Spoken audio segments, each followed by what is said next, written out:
Welcome to this lecture where we will discuss more problems on unconstrained optimization. As we are aware, we can solve problems on maxima and minima, not just for two variable functions, but for also functions of several variables. The first example deals with a function with three variables.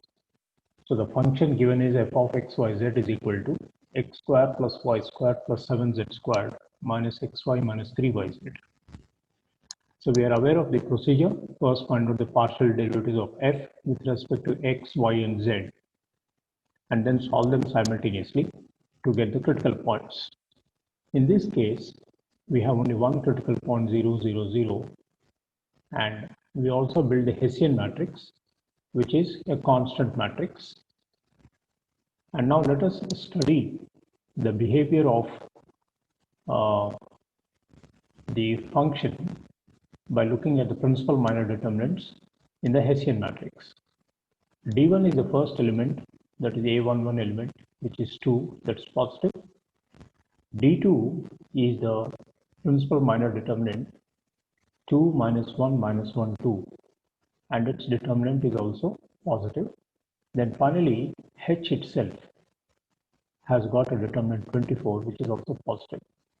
So when all the principal minor determinants are positive, that leads to a relative minimum. So 0, 0, 0 is a critical point where the function has a minimum, and when you plug in this critical point in the function, we get f of 0, 0, 0 is equal to 0. The next problem has a function of three variables with a constraint. Here we have to maximize the volume of a box with dimensions x, y, z. So the objective function is a volume function. So f of x, y, z is equal to L into B into H, in this case x into y into z. Even though this can be done by Lagrange multiply method, which will be coming up soon, but we would like to show one more approach where we can eliminate one of the three variables from the constraint equation. The constraint equation is x plus 2y plus 2z is equal to 108, from which we can write x is equal to 108 minus 2y minus 2z. This can be plugged into the objective function. So we get f of yz is equal to 108 minus 2y minus 2z into yz. And then we get the partial derivatives fy and fz, and then we try to solve them simultaneously. There are four possibilities which arise when we solve these equations. Either we have z is equal to 0, y is equal to 0 as a combination, and then when we take z is equal to 0 and plug into one of the equations, we get y is equal to 54.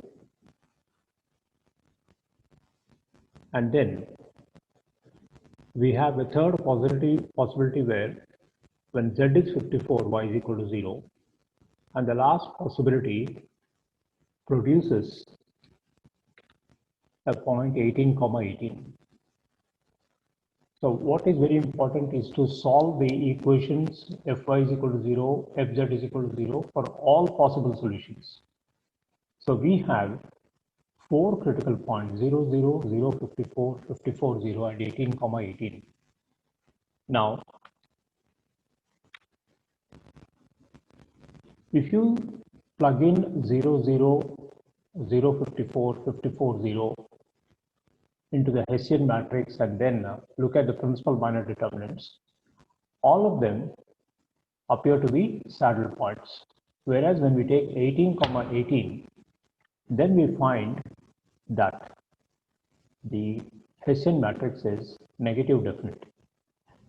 So that you can easily confirm by looking at the sign of H.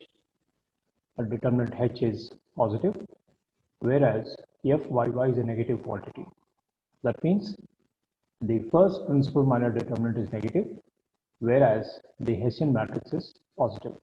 So when we have an alternating sign pattern beginning with a negative sign, then we'll have a relative maximum. So the volume will be a maximum for the combination y is equal to 80, z is equal to 80, and when you substitute in the objective function, we get 11664 cubic units as the maximum volume of the box under the given constraint. This is another simple problem where we have a plane triangle ABC, and the objective is to maximize cos A, cos B, cos C. So starting with A plus B plus C is equal to 180 degrees, then we can replace, we can substitute C with 180 minus of A plus B and substitute in the objective function. So f of AB will be cos A cos B into cos of phi minus of A plus B. So this will give us f of AB is equal to minus of cos A cos B into cos of A plus B. Then we follow the routine procedure, find out a partial derivative of f with respect to A and B, and then also find out the second order partial derivatives, that is R, S, and T. And to get the critical point, you solve dou f by dou A is equal to 0 and dou f by dou B is equal to 0. And then we get one very clear point, that is pi by 3 comma pi by 3.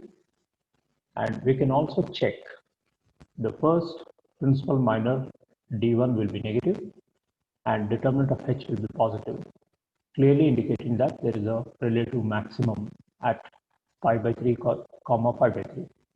And when this is substituted in the objective function, we get a maximum value of 1 by 8 for the given function.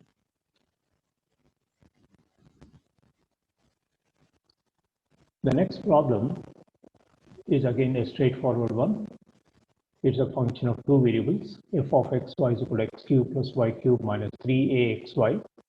So take the partial derivatives, and for the critical points, solve dou f by dou x is equal to 0 and dou f by dou y is equal to 0. And then there are two clear points which will emerge, that is 0, 0 and a, a.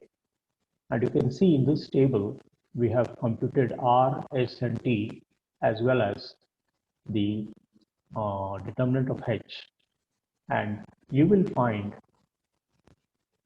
that h is negative, minus 9a squared at 0, 0. Therefore, that can be neglected because it is showing a saddle point.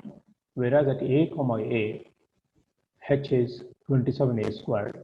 And you can also observe that R is positive. So R is positive and h is also positive. So therefore, we have a relative minimum at the point a, assuming a is positive. And when you substitute this in the objective function, then you get 27a cube as the maximum of the function.